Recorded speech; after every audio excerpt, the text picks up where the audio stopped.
Tere tulemust kuulama jätkusuutlikkuse teemalist podcasti ESG Impulss. Mina olen Kristiin Bauer ja kui ma tänast episoodi ette valmistasin, siis mõtlesin tõsiselt ka selle peale, kuidas oleks võimalik ettevõtete teekonda sellel veel rohkem forsseerida ja kuidas seda muul moel teha kui siis ülikoolide toel. Ja sellepärast ma olengi täna külla kutsunud just Tallinna Tehnikaülikooli kestlikkuse ja roheteemade valdkonna nõuniku Helen Sooväli-Seppingu. Tere, Helen! Tere! Tore, et sa said mulle külla tulla.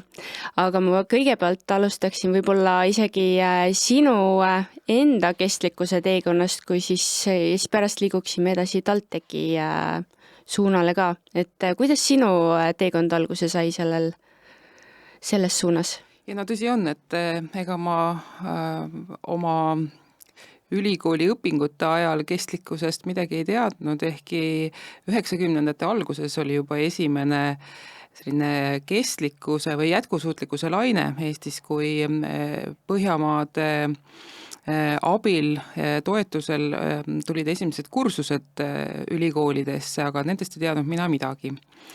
Ja siis tegelikult need kursused nagu kadusid ära või muutusid marginaalseks ja kestlikkuse valdkonda ülikoolis nagu üldse sellest ei räägitud, sellest ei olnud kuulda kuni hetkeni, kus kestlikkus tuli minu töövaldkonda läbi säästva arengu eesmärkide ja mind kutsuti ka säästva arengu komisjoni, mis eksisteeris Riigikantselei juures.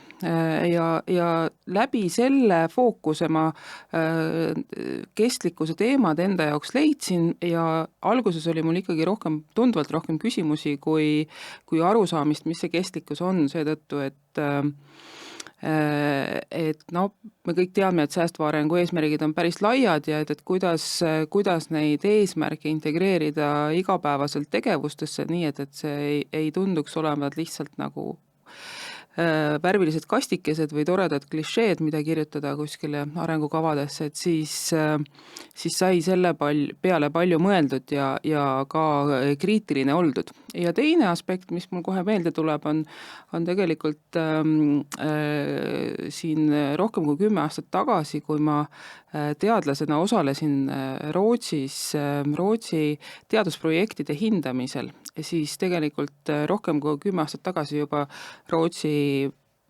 teadusprojektide üks valikukriteerium oli kindlasti, et vaadati kestlikkuse komponenti ja see pani mind tugevalt mõtlema, et me siin sellest veel ei räägigi ja kui räägime, siis väga negatiivses või naljatlevas toonis, et meil on tõesti 10-15 aastat minna ühiskonnana, et hakkaks niimoodi rahulikult mõtlema kestlikkuse peale, nagu rootslased seda 15 aastat tagasi tegid.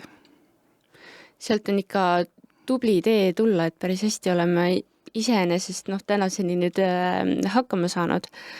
Aga kas sa oled pidanud ka oma kestlikkuse selliseid arusaamu või mõtteid nagu ka aja jooksul kuidagi muundama või kuidas need muutunud on, et see, mis sa algselt arvasid, mis on ja mis siis sellest nagu tulevikus lõpuks saada võiks? Jaa, kindlasti, et mida rohkem loed ja ise ka uurid valdkonda uurijana, siis seda rohkem saad aru, et pilt ei ole mustvalge ja pilt ei ole selline, nagu meediapilt seda näitab, selline head ja pahad politseinikud, vaid pigem ikkagi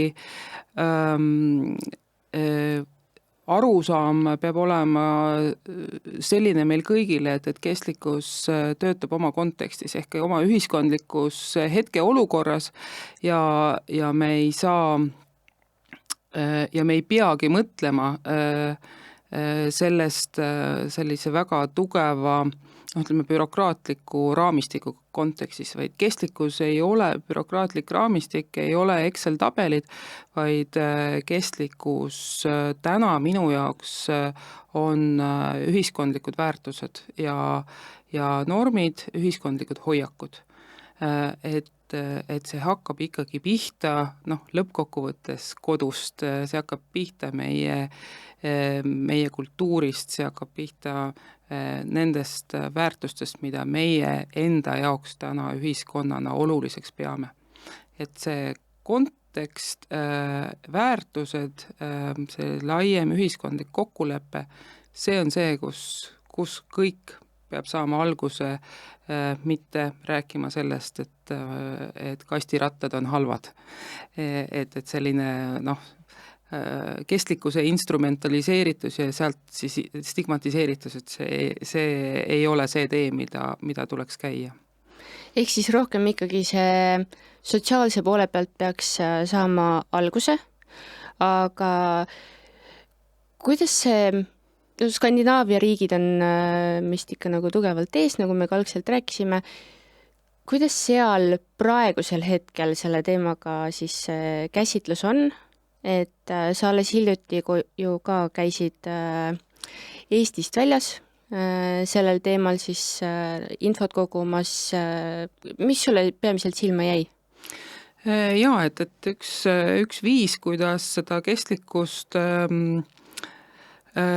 mõtestada, sellest aru saada, on ülikooli kontekstis kindlasti käia oma kolleegidel külas ja vaadata, kuidas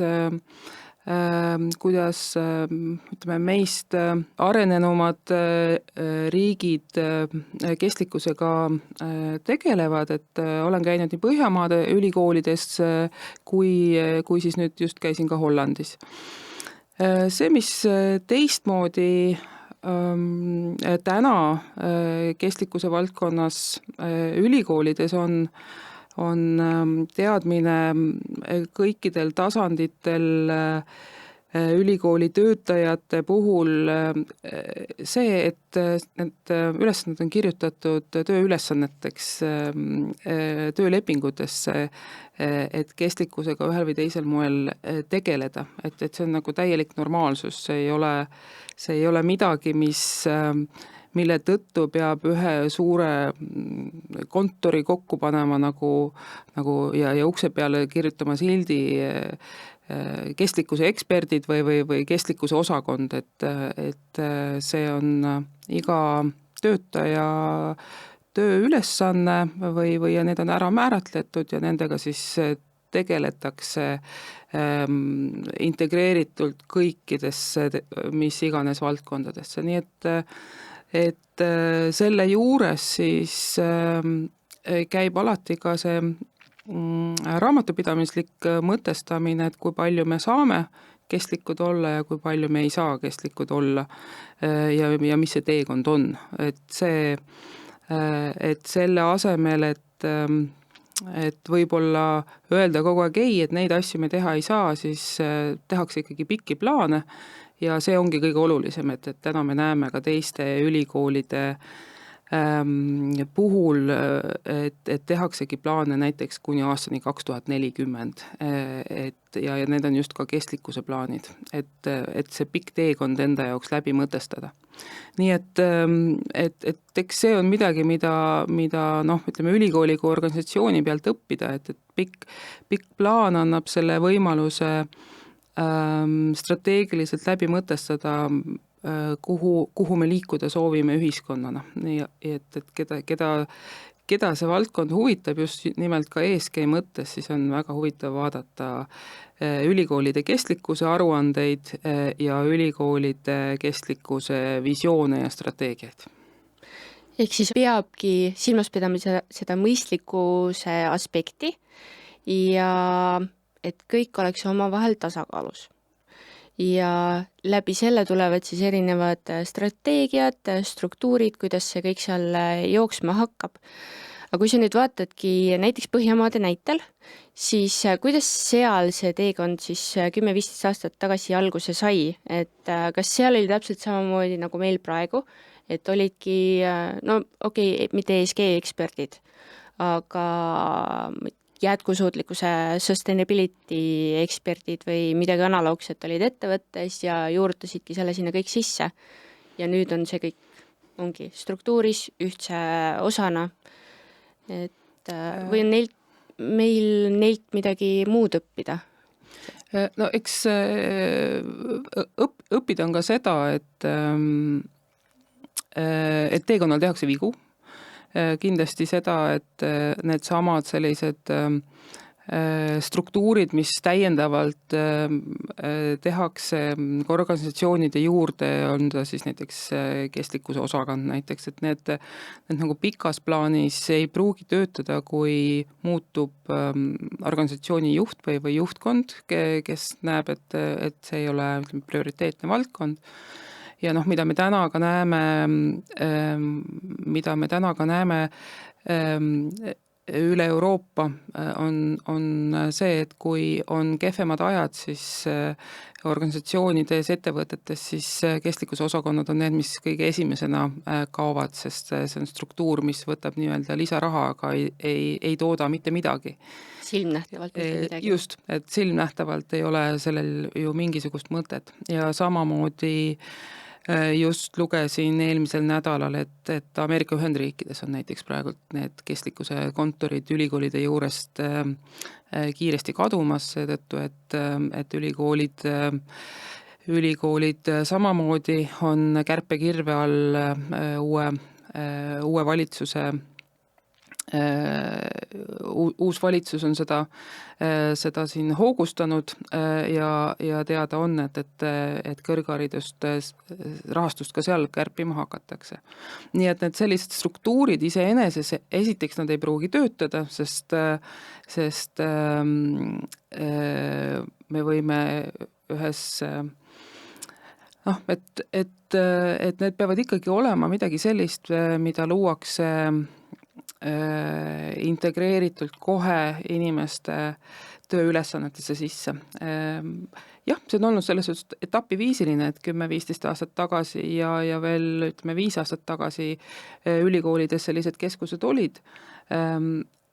Ja nüüd ma näen, et tõesti need ka kaovad ja selle asemel siis nagu sai öeldud, et ongi need teemad täiesti integreeritud igapäevastesse tegevustesse, küll aga raporteeritakse kestlikkust samamoodi, nagu tehakse siis tänapäeval ka ettevõtetes kestlikkuse raporteid, et kestlikkuse raporteerimine ülikoolide puhul ei ole kohustuslik mitte mingil moel, see on vabatahtlik. Aga siis on jällegi küsimus, et miks me seda teeme, tavaliselt tehakse seda vabatahtlikult ju selleks, et näidata seda, et mis on see vastutus ühiskonna ees, mida me teeme, et kuidas me oleme pühendunud ühiskonna teenimisele, sest see ongi ja mida me ühiskonnale tagasi anname, et see on ju see kestliku aruandluse mõte. Kõlab natukene ka nagu siis päris selle kahese olulisusena. Ja. See, mis ongi natuuris, siis peaks olema. Aga ma pöörduks korra veel sinna Põhjamaade poole tagasi. Kui sa nüüd võrdled siis Põhjamaades, Hollandis ja Eestis kogu seda kestlikkuse temaatikat, mis see kõige suurem erinevus seal on, mis kohe silma jääb? Et kas ongi see, et kuidas ettevõtted siis vaatavadki selle peale või on seal midagi muud? Ühelt poolt see, et see on väga selgelt integreeritud juhtimisse, ehk siis juhid on need, kes seda väärtust kannavad ja kes seda eeskuju annavad, kes julgelt neid kestliku sõnavara kasutavad ja kes ise ka kestlikud on. Et see on kindlasti see suur erinevus. Teiselt poolt kestlikkus kui ongi organisatsiooni väärtus, mida kõik teavad, millest aru saadakse, see on kindlasti see, mis on erinevus, et seda nagu ei küsimärgistata või ei nähta sellise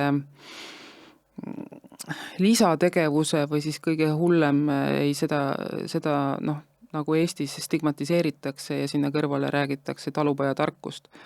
et nagu öeldud, et see kestlikkus on tegelikult teekond, sellel on ambitsioon, meil peavad olema visioonid, missioonid selged ja siis sealt edasi see strateegiline ja tasand ja tegevuskavad, et täna on näha seda, et ega meil Eestis neid strateegiaid ja tegevuskavasid ei meeldi teha või kui me teeme, siis ega see täitmine on ikkagi nõrkadele.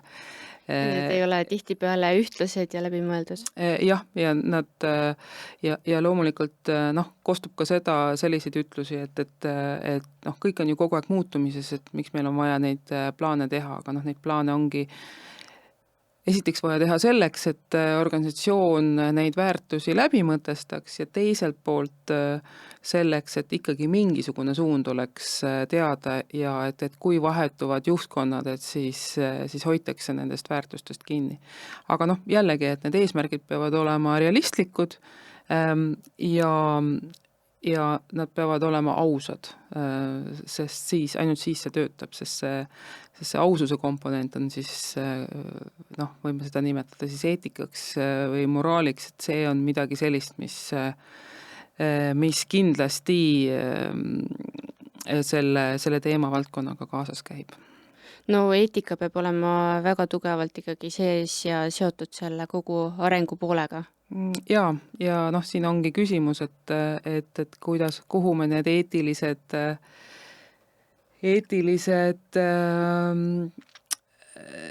dilemmad siis paneme või kuidas me nendest asjadest aru saame, et eetika on valdkond, mis praegult vähemalt teadusmaailmas on hästi kiirelt tõusuteel oma olulisuse poolest, ühelt poolt on see seotud siis meie hapra sellise globaalse kontekstiga, mis meil praegult on geopoliitilise kontekstiga ja teiselt poolt siis AI-ga, mis ka meid hästi tugevalt mõjutab.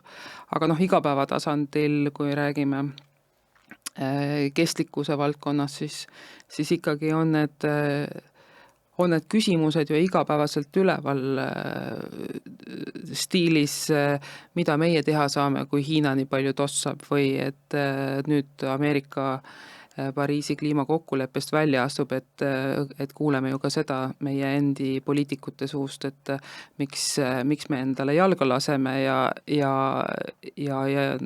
ilmvõimatuid ja täiesti mõttetuid rohe-eesmärke endale püstitame.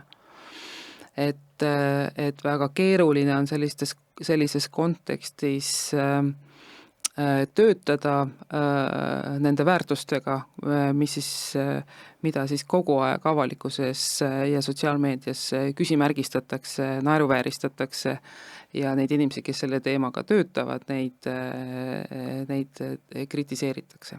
Ja samas teisalt me teame, et tegelikult need väärtused on väga olulised ja kui küsida nüüd ka poliitikutelt endi käest, siis ma arvan, et nad tahavad ka, et nendega hästi oleks, nendega hästi käitutaks, et kogu see eetika pool on seal väga, väga oluline, aga sa tõid ka välja siis Hiina ja Ameerika, et mis nad seal teevad ja et kui palju me sellest peame olema mõjutatud.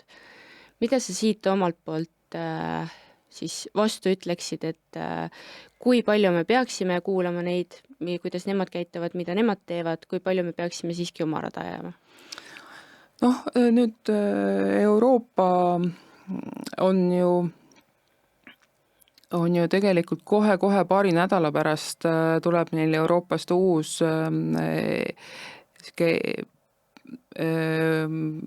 eelarve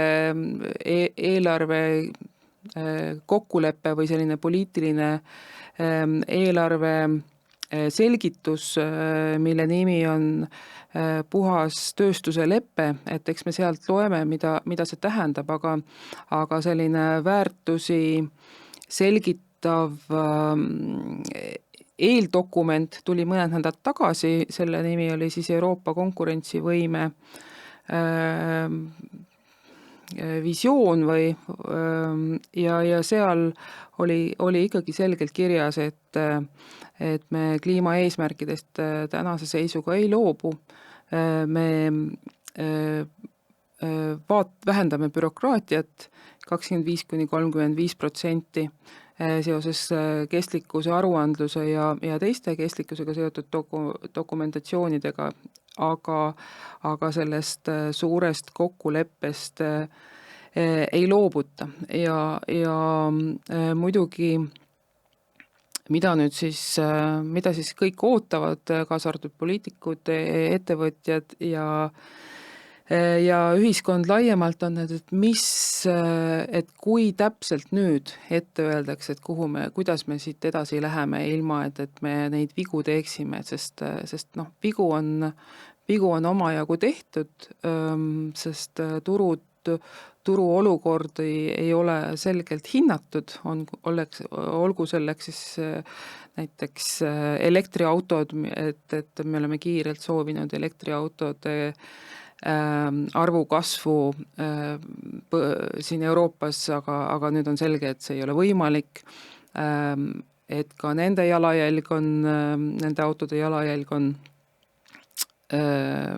on üpris suur ja et seal on mitmeid kestlikkuse komponente, mida ei ole arvesse võetud, mida tegelikult oleks võinud juba 10 aastat tagasi teada.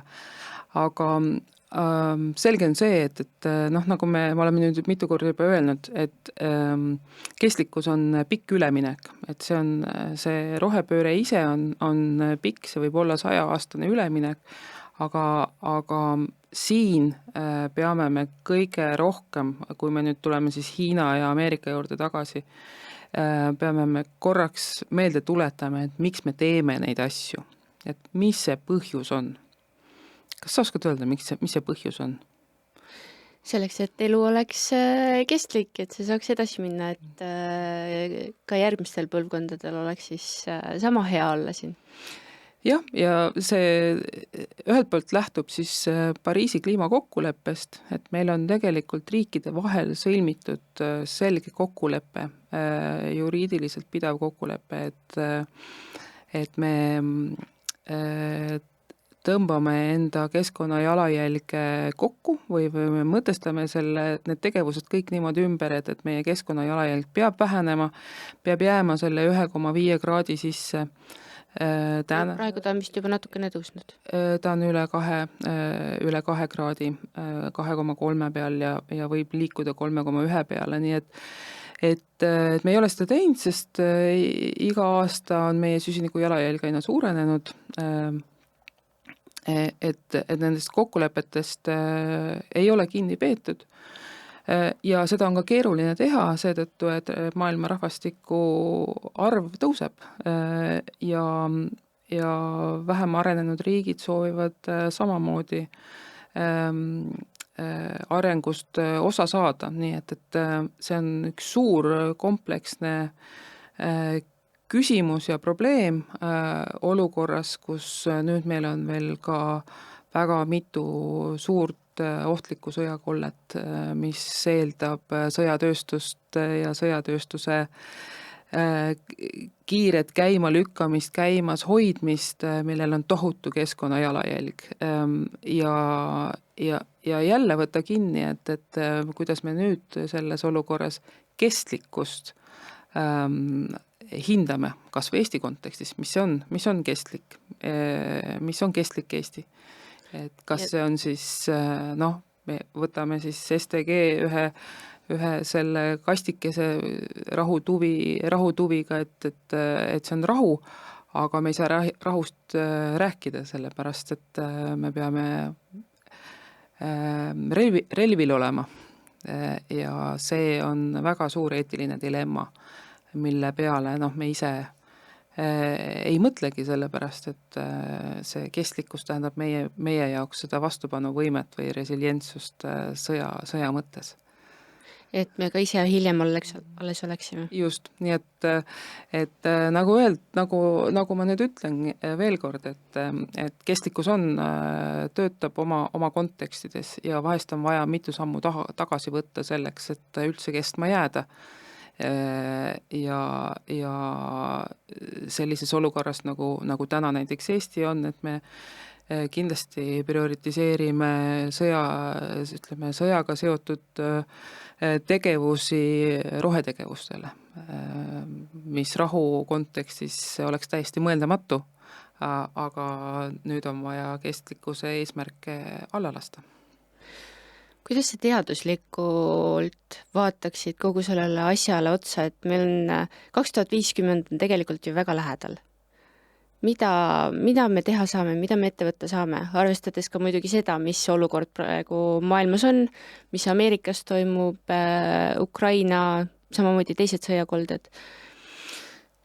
Siin ülikooli vaates on selge see, et nüüd, kui see konkurentsivõime kompass välja tuli siin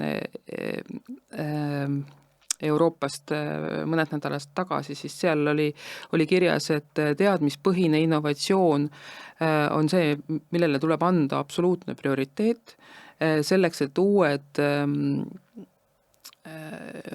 tehnoloogiad väga kiiresti kasutusele võtta, ja tehnoloogiate kasutusele võtmine tähendab seda, et ega me ei tea, kas need töötavad või ei tööta, need tehnoloogiad, et ikkagi neid tuleb katsetada, samamoodi nagu katsetatakse ravimitega, et katsetatakse ka tehnoloogiatega. Et kas nad töötavad ja kas nende ärimudelid jäävad, on võimalikud ühiskonnas, kuni selleni välja, et kas nad Eestis võimalikud on. Nii et just nimelt seda laadi tehnoloogiaid tuleb, need innovatsioonid, mis juba praegu meil teaduslaborites ammu vast valmis on, kuid jäävad näiteks rahastamise taha, et need tuleks kiiresti skaleerida, neid tuleks kiiresti katsetada ja võimalikult kiiresti kasutusele võtta, et see ongi see lootus, et kui me seda kiiresti teeme, siis me võiksime jõuda sellele eesmärgile lähemale. Teine asi, mida ma olen näinud, mida ülikoolid on teinud, on oma tegevuste fookustamine, ehk et me ei tegele kõikide tehnoloogiatega korraga ja ei vaata, et seal 6-liikmelised töörühmad nüüd midagi toredat välja mõtlevad, vaid et on tugevalt rahastatud 4-5 valdkonda, mis on siis kokku lepitud koos riigiga, et need on need tehnoloogiad, mida meil on vaja. Nii riigid kui kohalikud omavalitsused, näiteks Šveitsi puhul panevad rahad kokku ja neid tehnoloogiaid arendatakse. Et see on midagi sellist, mida nüüd väga tahaks näha, et Eestis ka oleks. Meil on analoogseid riik, ülikool, ettevõtmisi, aga ma julgen ikkagi väita, et nad ei ole ikkagi nii fookustatud või nii strateegiliselt juhitud riigi poolt, nii et me jõuaksime sellele väga selgelt läbimurdelisele innovatsioonile lähemale. Et see on see võimalus ikkagi veel tugevam strateegiliselt riigi poolt suunata seda võib-olla raha, mis ülikoolidele antakse. Sellel on muidugi oma oht, et ülikool on alati olnud vaba, ehk siis akadeemia on vaba, sealt kui mõte on vaba, siis sealt tekib innovatsioon. Et kuidas leida see tasakaalupunkt, et me kõik ei muutuks saapavabrikuks. Ja et teadlased ongi ju teadlased seetõttu, et nad saavad vabalt mõelda ja neid sealt leiutajate nõute uusi asju teha. Aga ma arvan, et need on nagu sellised kokkuleppeed, et täna ei ole meil Haridus-Teadusministeeriumi öelnud, et palun mõelge kestlikult näiteks, et see ei ole ülikoolidele selgelt antud toon või et võtke ja võtke ja arvutage oma jalajälg välja ja vaadake, kuidas te saate oma kulusid vähendada ja seda siis ka toetatakse, et need on need asjad, mida teised riigid jällegi teevad, noh näiteks Põhjamaad. Põhjamaade koolid siis, ülikoolid? Jaa, koostöös siis haridusministeeriumitega, et meil on olnud kuni eelmise aastani oli meil selline väike kestlikkuse rahasüst oli küll ülikoolidele, aga nüüd see aasta võeti see ära, sest et meil on kärped. Ressurssi oleks juurde vaja? Ressurssi on juurde vaja, aga see tähendab ka seda, et eks ülikoolid peavad ise nagu mõtestama nendes oludes, mis me praegult oleme, et kuidas nutikamalt töötada ja seal ma näen, et neid võimalusi kokku hoida ja teistmoodi mõtlema hakata on täitsa olemas. Kui me kokku saime siin varasemalt, siis sa tõid välja selle, et ülikoolid peavadki olema kuskil 10+ aastat siis ülejäänud ühiskonnast ees.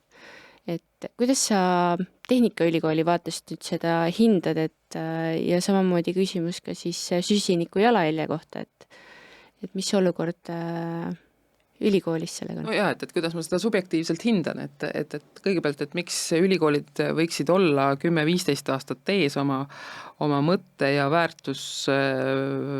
väärtussüsteemiga, et see on seetõttu, et kui me mõtleme, et need noored, kes ülikooli astuvad, siis nemad astuvad tööellu nende teadmistega, mis meie neile anname, astuvad kuskil 3-5 aasta pärast. Noh, loomulikult enamik tudengeid täna Eestis ka töötab ja Tehnikaülikoolis suisa 85% tudengitest töötavad samal ajal, kui nad õpivad, aga põhimõtteliselt, et kui see magistrikraad on siis käes, siis tegelikult on 5-6 aastat ülikoolis oldud ja siis me näeme siis ütleme selle juhtimistasandil nende teemade, mida ülikoolis siis 5 aastat tagasi õpiti, nende või 4 aastat tagasi rakendumist töökeskkonnas, et see tähendabki seda, et ülikoolid peavad ikkagi paar sammu ees olema ja katsetama ise neid oskusi või siis võime rääkida ka väärtustest, neid kompetentse tuleb läbi katsetada ja seetõttu tegelikult ka kõik rahvusvahelised tunnustatud ülikoolid räägivadki ülikoolidest kui katselaboritest, ehk et me kõigepealt katsetame need asjad ise seal endaga, kas kampuses ära või töökeskkonnas ära, laseme kirjutada magistritöid, teeme koostööprojekte ülikooli sees ja kui need töötavad, siis me saame seda siis ka nii-öelda skaleerida ülejäänud ühiskonnale. Et see ongi, ütleme tänapäevase 21. sajandi ülikooli mõte, et terve ülikool ongi üks katselabor. Ja kuidas sa siis Eesti ülikoolide kui sa Eesti ülikoolidele pilgu heidad, siis kuidas sa seda olukorda näed? On ülikoolid piisavalt ambitsioonikad selles vallas? Julgen rääkida Tehnikaülikoolist, et Tehnikaülikool on ka sellises dünaamilises liikumises viimane 3-4 aastat, et ühelt poolt on see seotud Euroopa rahastusmeetmetega, mida on just tehnikateadusi ja soosinud seeläbi, et just nimelt, et jälle seda tehnilisi uuendusi ja innovatsiooni tuua ühiskonda kiiremini. Nii et me oleme saanud õiglase ülemineku fondist Virumaa kolledžisse päris mitu projekti, kus arendatakse uusi tehnoloogiaid ja samamoodi roheoskuste meede, kus me oleme arendanud ja läbi mõtestanud, et mis on need oskused ja teadmised, mida siis tuleviku töötajal vaja on. Nii et nende teemadega me oleme ise hästi aktiivselt tegelenud ja ma usun, et neid tulemusi näeb ka peagi meie tööturul, et olgugi, et ühiskonnas võib-olla tunduvad jälle need roheteemad sellised isegi tagurlikud, et me ei peaks nende teemadega tegelema, siis ülikoolis on see arusaam küll, et oskusi on vaja tegelikult ju kogu aeg juurde, sest tehnoloogiad uuenevad ja kui tehnoloogiad uuenevad, siis see tähendab seda, et meil on vaja hoopis uusi ja teistsuguseid oskusi. Ja teiselt poolt on ülikoolides ikkagi ju see arusaam, et see küsimus miks, et miks me seda teeme, et me teeme seda seetõttu, et meie ressursi kasutus täna on niivõrd mahukas ja nii suure keskkonna jalajäljega, keskkonna mõjuga, et me paratamatult peame kasutama nutikamalt enda tarbeks ressurssi selleks, et mitte paarikümne aasta pärast näha, et meil ei olegi enam ressurssi. Ehk et siit tuleb ka see ringmajanduse komponent, mis on väga keerukas valdkond ja millel ei ole praegult õigeid ja üheseid vastuseid, et me näeme seda ju Eestiski selle jäätmereformi näitel, et ei ole võimalik neid häid ärimudeleid siin väikeses Eestis välja kohe mõelda ja loomulikult käib sinna juurde ka selline lobitöö. Aga mis ma veel tahtsin öelda ülikoolide mõttes, mis on oluline välja tuua, et kõik ülikoolid täna Eestis ei tegutse ainult tudengite õpetamisega, vaid meil on elukaarepõhine õpe. Me alustame juba lasteaia ja koolilaste õpetamist, tutvustame seal esimesi selliseid insener-tehnilisi kompetentse ja IT-kompetentse näitame, aga siis täiendõpe just nimelt tööealisele elanikkonnale on hästi oluline komponent, et on ikkagi tuhanded inimesed käivad iga-aastaselt meie Tehnikaülikoolist läbi, eks ja sama on siis ka teiste ülikoolidega. Nii et see on selline ülikool on saanud selliseks elukaarepõhiseks õppevormiks. See on väga oluline tegelikult. Ma olen ise ka mõelnud, et mul on raudselt järgmine Julius. Et see on et ma mäletan veel mõned aastad tagasi jällegi Põhjamaade ülikoolid ütlesid, et näiteks Kuninglik Tehnikakõrgkool sai oma halduslepingusse punkti, kus vähemalt 30% õppetööst peab olema täiskasvanu õpe. Ehk et täna meie töötame Euroopa meetmete peal, kus me teame, kui palju inimesi me peame ära koolitama siis või ütleme et neid täiskasvanuid, aga seal juba on nii, et sa pead ise need tudengid üles leidma ja neid siis koolitama, neid tööealisi tööturul olevaid inimesi. Samas ongi see, et mulle endale meeldib õppida, ma tean väga paljusid, kellele meeldib ülikoolis käia juba, ma ei tea mitmendat korda. Ja tegelikult kuskilt maalt on ikkagi see hästi palju läbi käinud, et seda ressurssi just siis inimeste näol on vähe, jääb puudu nii siis töökohtade osas kui ka ülikoolides, et mõndasid valdkondi ei saada täis või õppekavasid ei tehta alati. Jah, see on nii, sest mõned valdkonnad on keerulisemad õppida. Tänapäeval õppemeetodid nõuavad,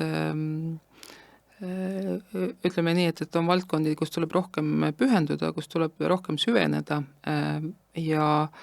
ja siin see kakofoonia ühiskonna võib-olla ootuses, et me saame tarbida teadmisi sama lihtsalt kui võib-olla tööl oma tööülesandeid tehes, siis ülikool on see koht, kus tuleb sellist sügavat mõtestamist, kriitilist lugemist, kirjutamist harjutada ja see on harjumatu ja võibki saada takistuseks, miks me näeme, et seda väljalangevust on omajagu.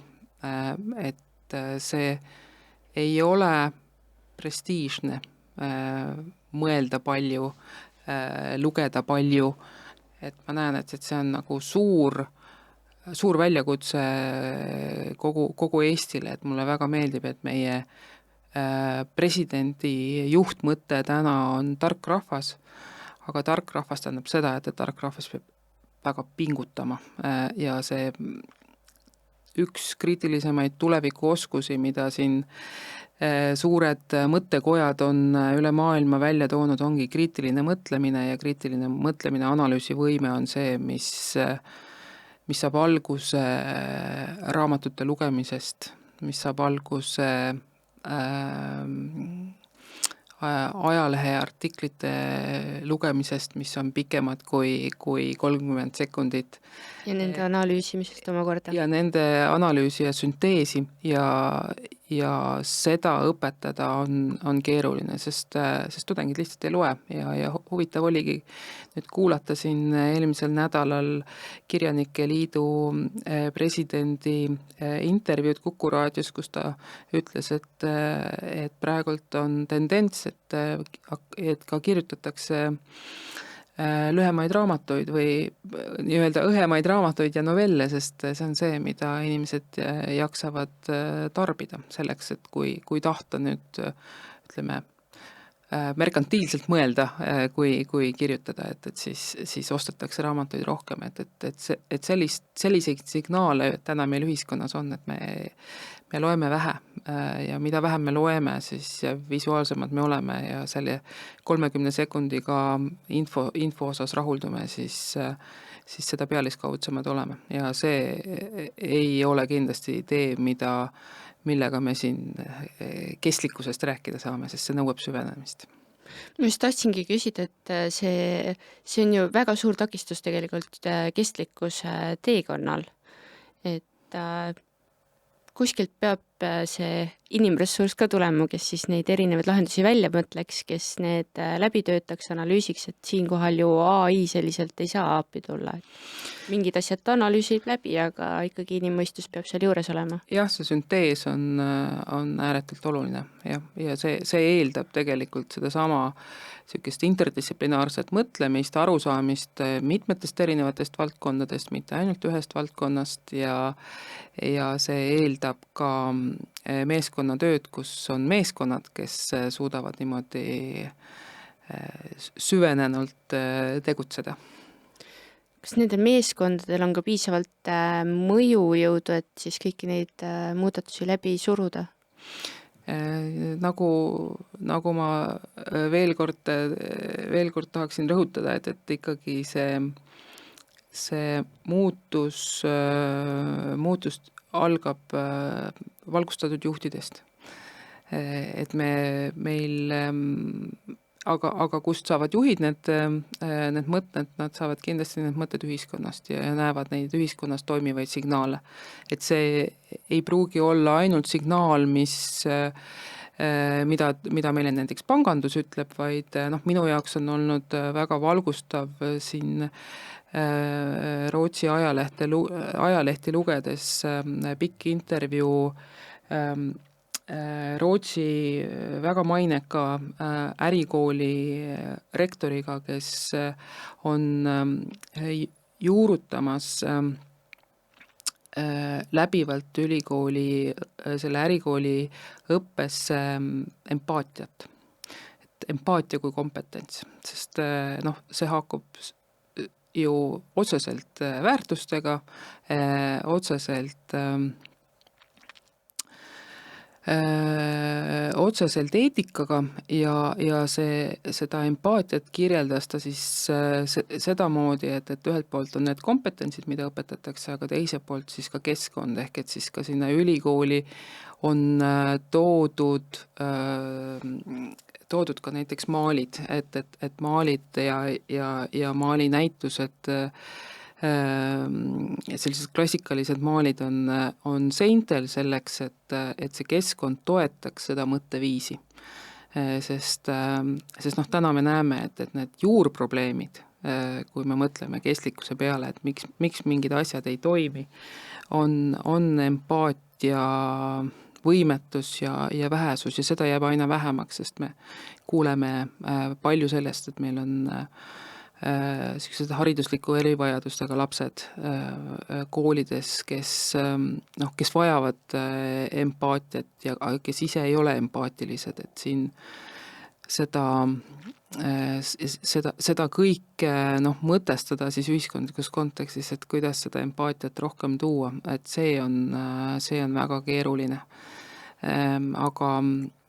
Aga jah, et lisaks teadmistele on hästi oluline just empaatia kontekst, sest siis juhtub kestlikkus, ainult siis. Ja muidugi on seda väga keeruline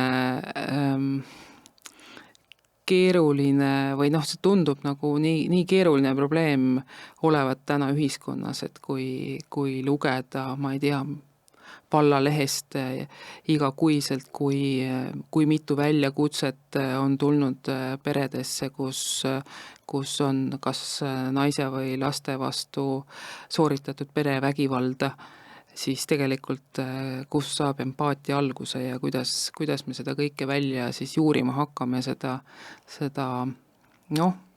empaatia võimetust, et see on selline väga keeruline küsimus, sest ärevuse foon ühiskonnas on nii kõrge, et inimesed plahvatavad igal pool. Ja arvestades seda, mis ümberringi toimub, siis ei ole imeks pandav. Jah, ja seda enam peaks mõtlema, kuidas me empaatiat jõuliselt ühiskonda tagasi toome. Et meil on 5 aasta tagant laulupidu ja meil on mesipuu ajal silmad märjad, et ainult sellega me nagu empaatiliselt edasi ei saa. Mõneks ajaks kestab, aga need on paar päeva. Need on mõned päevad ainult. Kui sa vaatad nüüd tuleviku suunas, kas empaatia on see, mida sa näed, et nüüd järgmiste 10 aasta pärast hakkab rohkem siis kasvama ja selle kestlikkuse poole pealt rohkem rolli mängima või mis sa näed, mis need põhilised suunamuutused või isegi öelda trendid on? Aus vastus on, et ma ei tea, sest tänast geopoliitilist olukorda arvestades on empaatiat veel vähem kui enne. Ja keeruline on ennustada, mis siin saab. Ja siin on keeruline ennustada. Keeruline on ennustada ka seetõttu, et me teame, et ühiskond on ikkagi väga kiires, globaalselt väga kiires muutuses seoses kliimamuutusega, ehk et me teame seda, et ette on ennustatud suuremaid rahva liikumisi või rahvaste liikumisi, sükest migratsiooni lainet. Me teame seda, et rahvastiku arv kasvab, et on teaduslikud uuringud, mis ennustavad, et arvestades seda, et ka me ise linnastume, siis 60% linnadest on täna veel maailmas ehitamata. Ja sest inimesed linnastuvad jätkuvalt, tulevad maapiirkondadest linnadesse. Et kus tuleb see ressurss? Mil moel, mis saama hakkab, ja siis liigutakse ju põhja poole, sest elutingimused on muutumises lõuna pool. Ja me näeme ju kaudselt põhjusi keskkonnast tulenevaid põhjusi, miks praegult sellised pingekolded ühiskondades on tekkinud erinevates geograafilistes punktides, mis võib tähendada, et näiteks migratsioon võib kiirelt eskaleeruda. et kestlikkuse seisukohalt on need eetilised dilemmad on väga, väga suured. Et keda lastakse sisse ja keda ei lasta sisse ja kuhu sisse ja kas riigi piirid üldse jäävad ja et seetõttu on see ennustamine keerulisem kui tarokaarte panna. See on selge. Et aga teine suur teema, mis meid ees ootab, mida nüüd teadlased on välja arvutanud, on, et aastaks 2050 umbes meie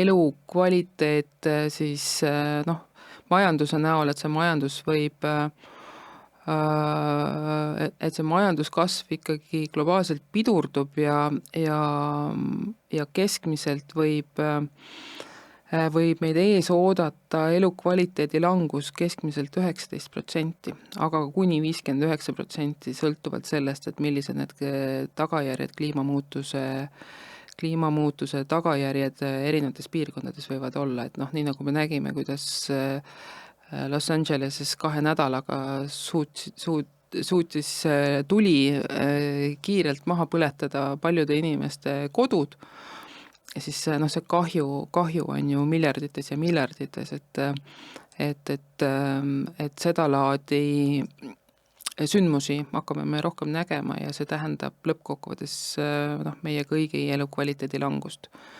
Sest majandus muutub veel heitlikumaks.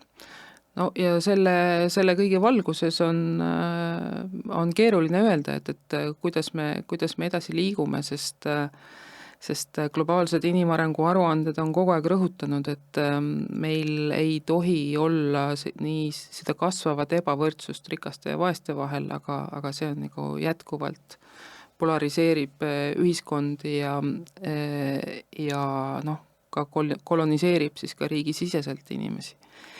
Nii et Eesti mõttes meil on siin arenguteed on väga erinevad, et kui me ütleme ruumilises mõttes kestlikud tahame olla, et kas me siis elame sellist hajaasustatud elu edasi või me siis tuleme kõik Tallinna juurde kokku ja elame seal siinsamas puntras koos ja siis on küsimus, mis siis ülejäänud Eestis saab, et me võime ju niimoodi elada, aga me peame siis ka küsima, et kuidas me kestma jääme riigina, kui me Põhja-Eestisse linnastunud eluviisiga kolime.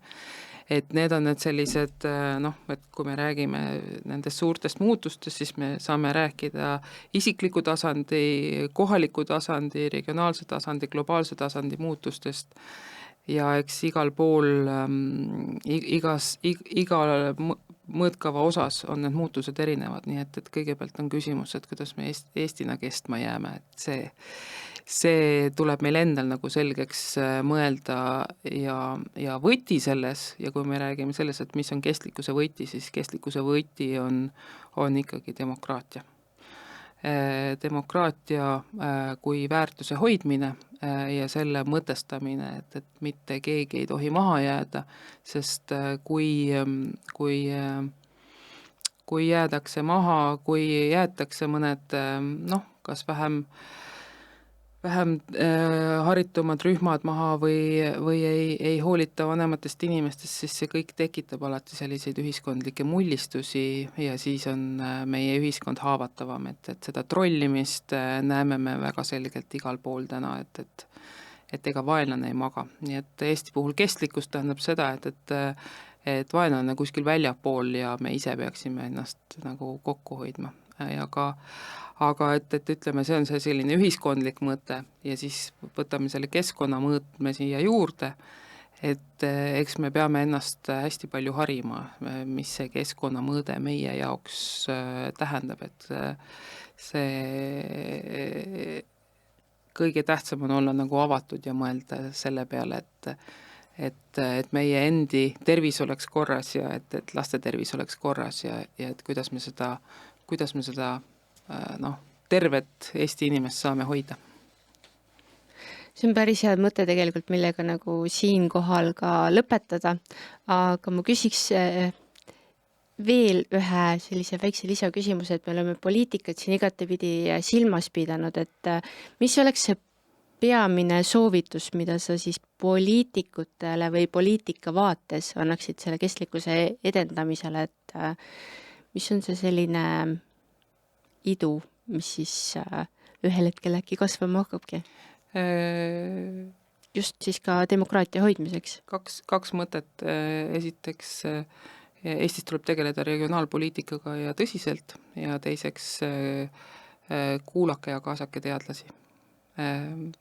Teadlasi ei ole mõtet kaasata läbi selliste allhanke projektide tegemise ehk et mingid uuringud ja uuringuaruanded, mis pärast lükatakse riiulitesse, vaid teadlane võiks kogu protsessis kaasas olla, kui näiteks mingit innovatsiooni tehakse. See on loomulik ja tavapärane teistes Lääne-Euroopa riikides.